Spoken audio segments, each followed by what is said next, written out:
corner the world's silver. Silver Thursday, 1980. It is the winter of 1979. Somewhere in the vaults of a secure storage facility in Zurich, Switzerland, silver bars are being stacked in rows that go back further than the eye can easily follow.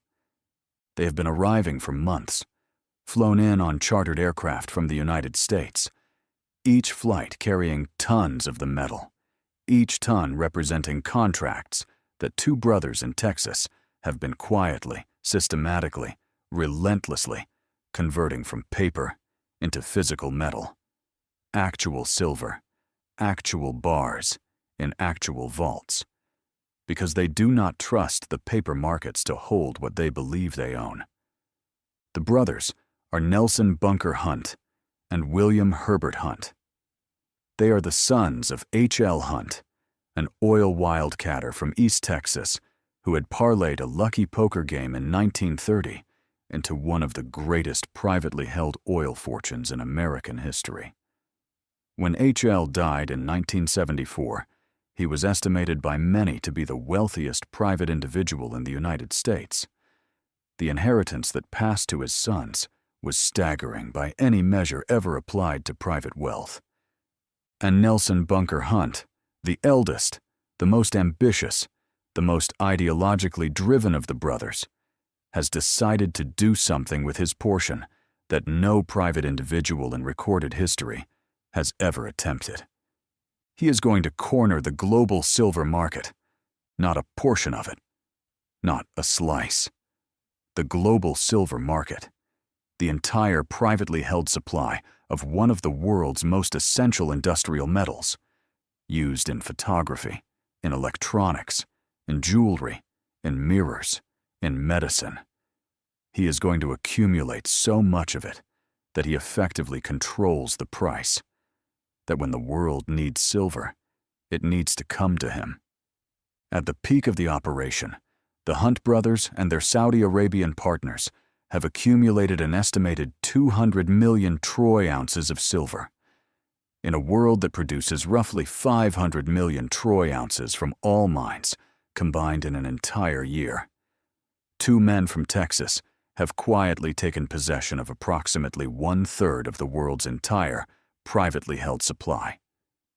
Silver, which had been trading at around $6 per ounce when the Hunts began accumulating, has risen to $8, then $12, then $20, then $30, then $40. In January 1980, silver touches $50.30 per ounce, 800% in under 3 years. And then the exchange changed the rules, and in a single day, Thursday, March the 27th, 1980, the world's silver market imploded. Welcome to Market Mayhem, when greed meets gravity. I'm your host. Today, the most audacious commodity position in the history of financial markets. Two billionaire brothers against the world, and the day the exchange rewrote the rules to stop them. Episode 6. Let's begin. To understand why Nelson Bunker Hunt decided to buy all the silver in the world, you need to understand what the 1970s felt like for a man of his background, his beliefs, and his wealth. The 1970s in America were defined by a single, relentless economic force: inflation. After Richard Nixon ended the dollar's connection to gold in 1971, the moment the last link between American currency and precious metal was severed, the dollar became a purely fiat instrument. Its value rested entirely on faith. The faith of the people who held it. The faith of the markets that traded it. The faith of the world that accepted it in payment. Through the 1970s, that faith was tested repeatedly and severely. The 1973 OPEC oil embargo quadrupled global oil prices almost overnight. The Vietnam War's expenditures continued feeding government deficits that the Nixon and Ford administrations showed little capacity to control. Federal spending expanded under social programs that had been built in better fiscal times and could not easily be dismantled. the money supply grew, and inflation, which had been a manageable 2 or 3% in the 1960s, the kind of inflation that barely registers in daily life, climbed to 5%, then 8%, then into double digits. By 1979, the Consumer Price Index was rising at over 13% per year. For ordinary Americans, this was painful. For wealthy Americans who had accumulated capital across decades and across generations, men like Nelson Bunker Hunt, who had inherited wealth measured in the hundreds of millions and had a visceral, almost philosophical distrust of government and central banking, it was something closer to existential. Inflation of 13% per year means that money sitting in a bank account loses half its purchasing power in approximately 5 years. A dollar saved in 1971 was worth considerably less than 50 cents by 1979. The fortune that H.L. Hunt had spent a lifetime building was being eroded, year by year, by the decisions of politicians and central bankers that his sons had no ability to influence or control. Nelson Bunker Hunt's response was to buy silver, and his reasoning, at its foundation, was not irrational.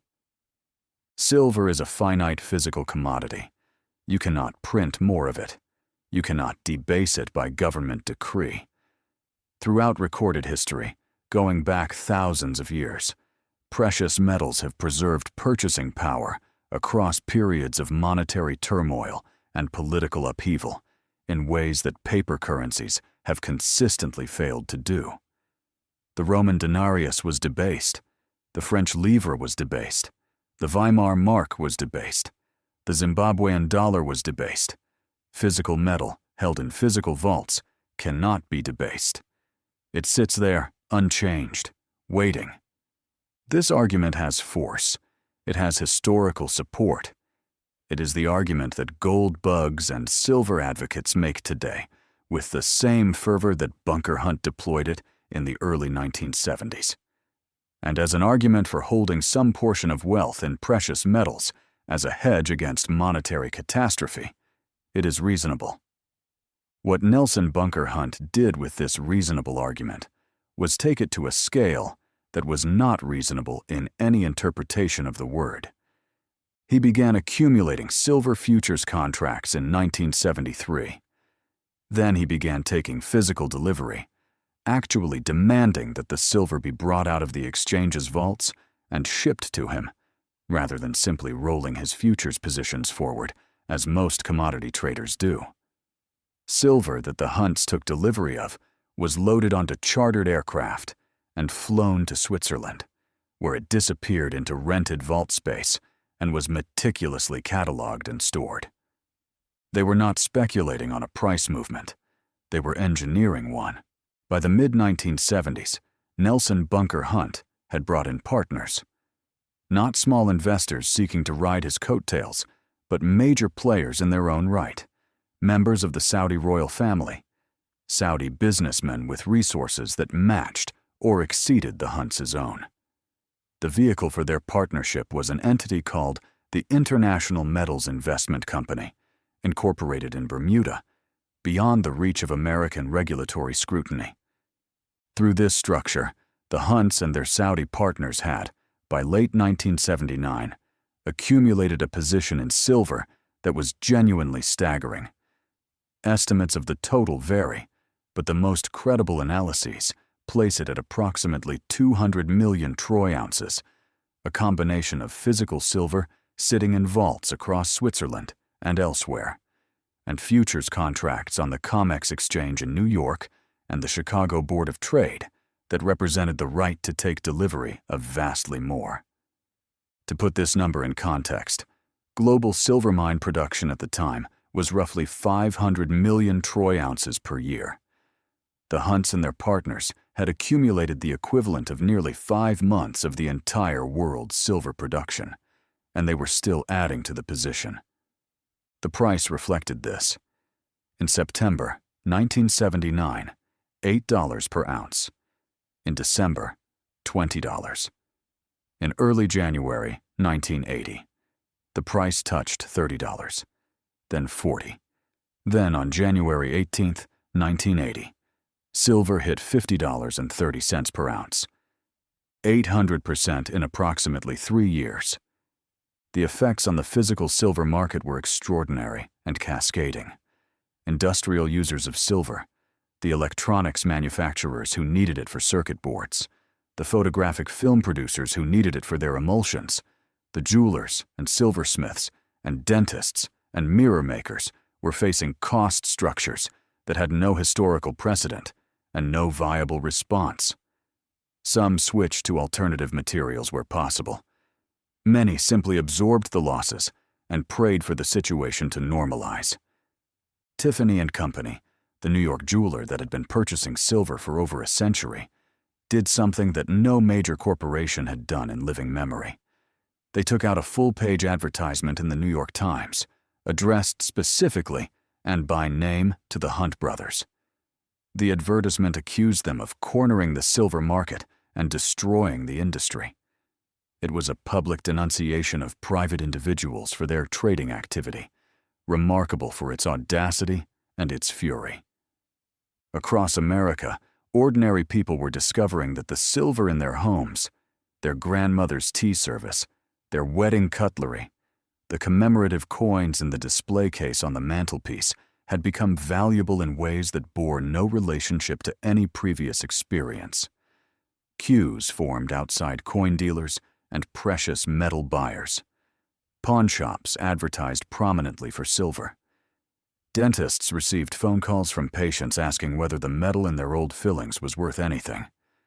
The silver mania had achieved what very few commodity markets in history ever achieve: genuine popular participation. The story had broken out of the financial pages and into the living rooms of ordinary Americans. And on the COMEX exchange in New York, something dangerous was beginning to happen to the mechanics of the futures market itself.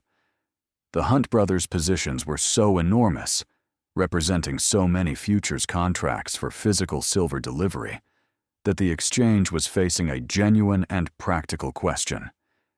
If these contracts came to expiry and delivery was demanded, was there actually enough silver available to physically deliver?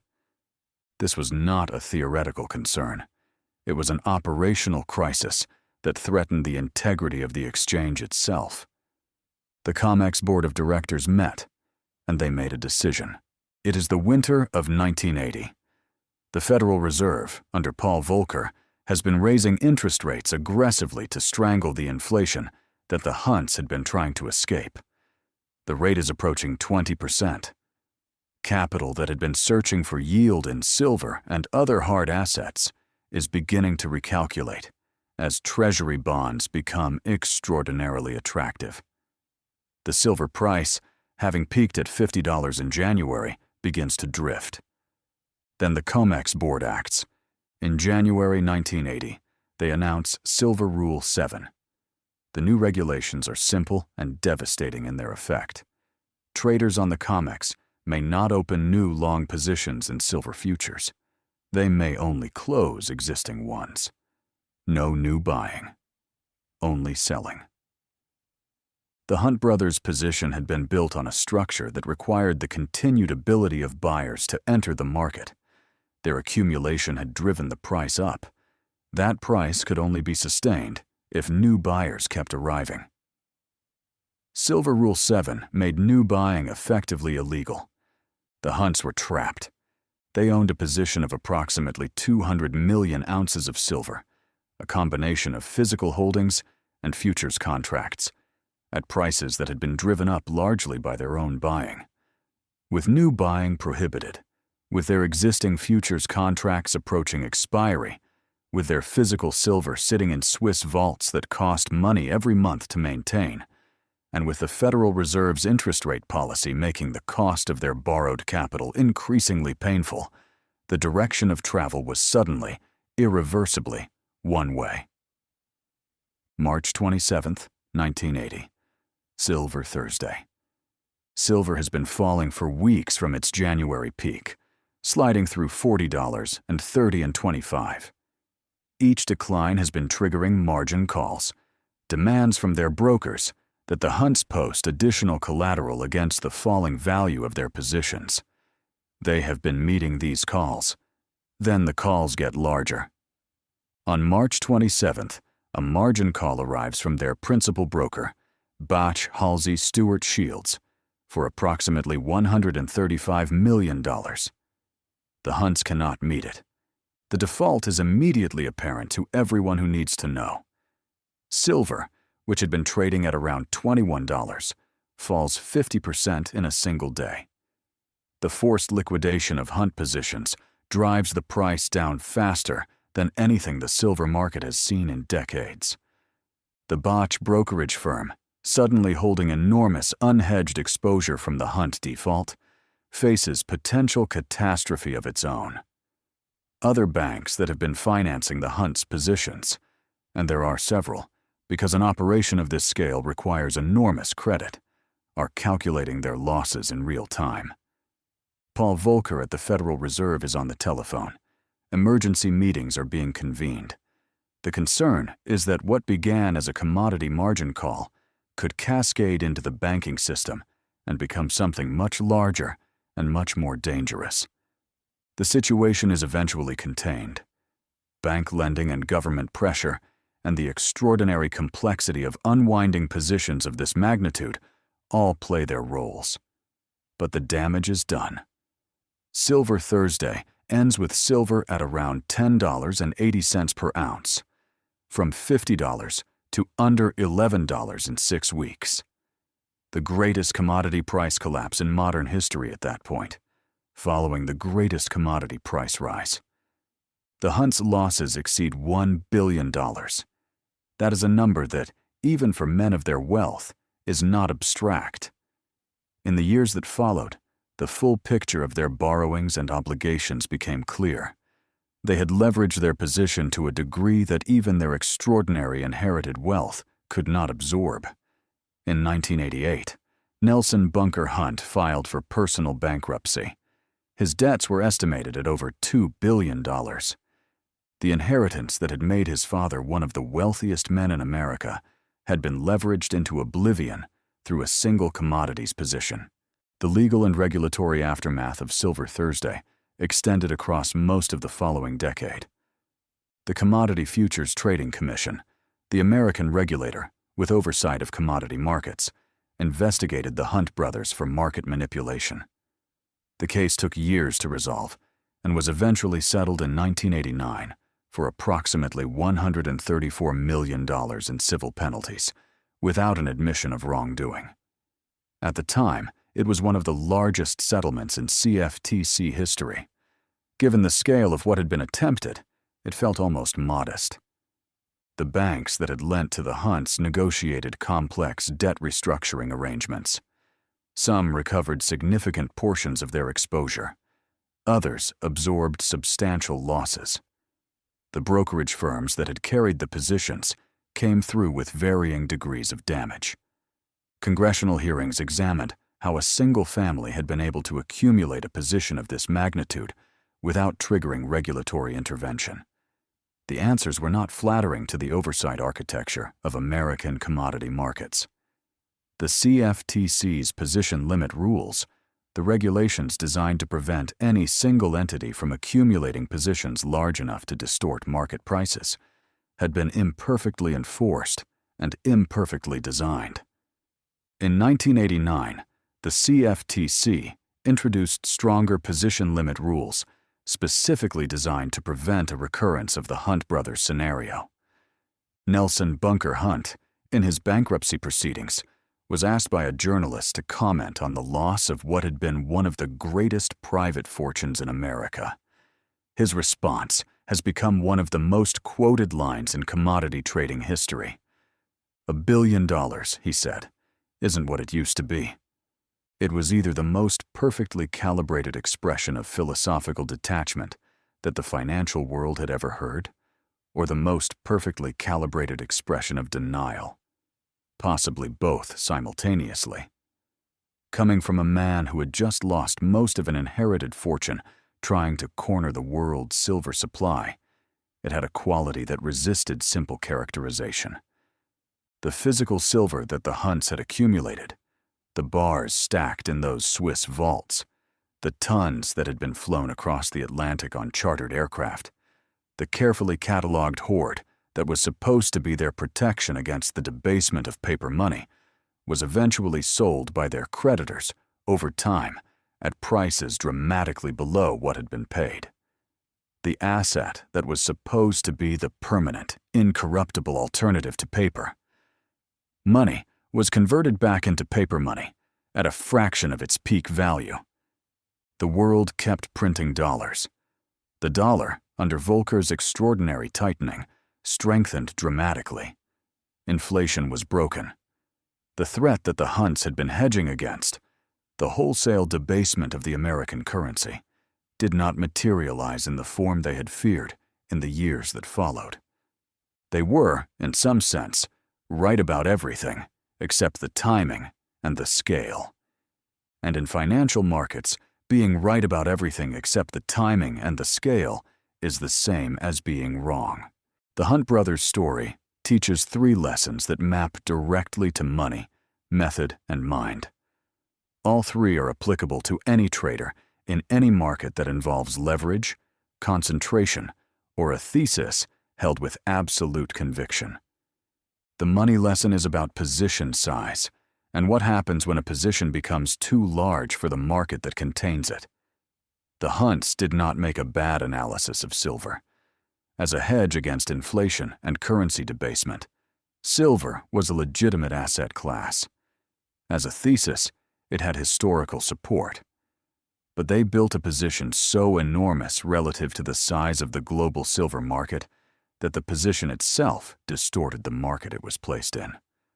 When your position is large enough to move the price, when your buying is itself the primary reason the asset is rising, you have created a situation with one critical, fatal flaw. There is no exit.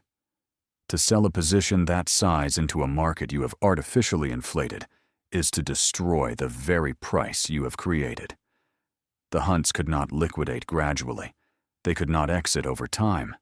Their position was so large that any serious attempt to close it would immediately cause the price to collapse.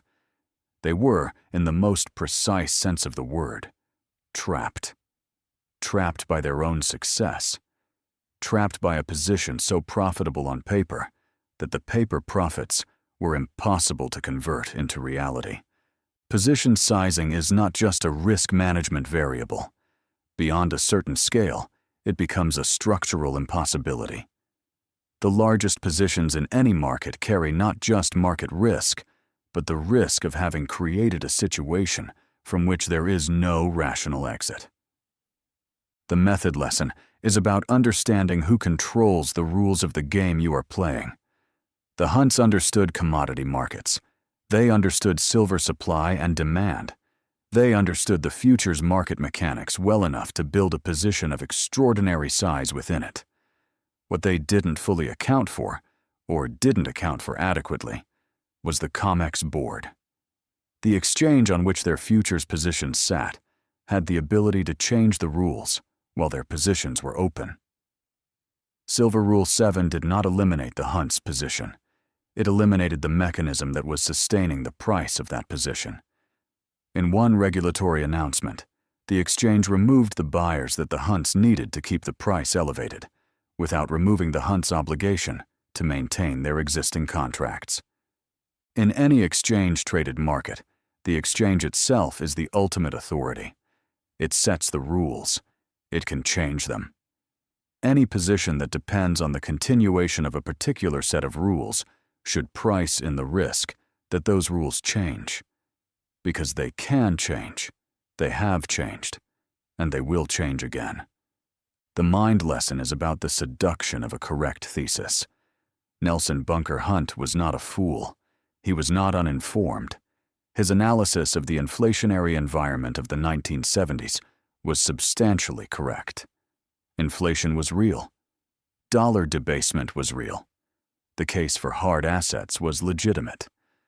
But the conviction that comes from being correct, the deep, bone-level certainty that your analysis is right and the market is wrong, is one of the most dangerous psychological states a trader can inhabit, because it eliminates the internal voice that asks the questions that need to be asked. How much is enough? At what point does the position become larger than the thesis justifies? What happens if I am right about the direction but wrong about the timing? What does my exit actually look like? A correct thesis is not a license for unlimited position size. Being right about the direction does not guarantee surviving the implementation. The Hunts were right. They were also bankrupt. 2 brothers, an inherited fortune, a thesis about the reliability of paper money that was not entirely wrong, and a position so large it broke the rules of the game. So the game changed the rules instead. Nelson Bunker Hunt, staring at bankruptcy proceedings, at debts that dwarfed the fortune his father had spent a lifetime building, offered the most philosophically efficient summary of his situation that anyone could have constructed. $1 billion, he said, isn't what it used to be. He was not wrong about that either. He just found out in the hardest possible way. The silver that was supposed to preserve the family fortune against the debasement of paper money was sold by creditors for paper money at a fraction of what had been paid. The Swiss vaults were emptied. The chartered aircraft flew other cargo. The Rue Quincampoix had taught us in 1720 that paper money could fail. The Hunts demonstrated in 1980 that the attempt to replace it with hard metal, executed at sufficient scale and with sufficient leverage, could fail just as completely, just as quickly, and just as expensively. The market, in the end, finds a way. Next time on Market Mayhem, we go to 1982, a parking garage in Kuwait City, an entirely unregulated market built on post-dated checks.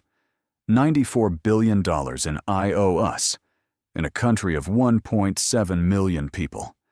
And the moment one check bounced and the entire structure fell simultaneously. The stock market in the desert. Episode 7. If today's story changed the way you think about position sizing and what happens when conviction becomes concentration, take the free mind, method, money assessment at CompleteTradersEdge.com/assessment. Find out which pillar of your trading needs the most work and grab the book, The Complete Trader's Edge, for the full framework. Links are in the description. Subscribe so you don't miss the next disaster.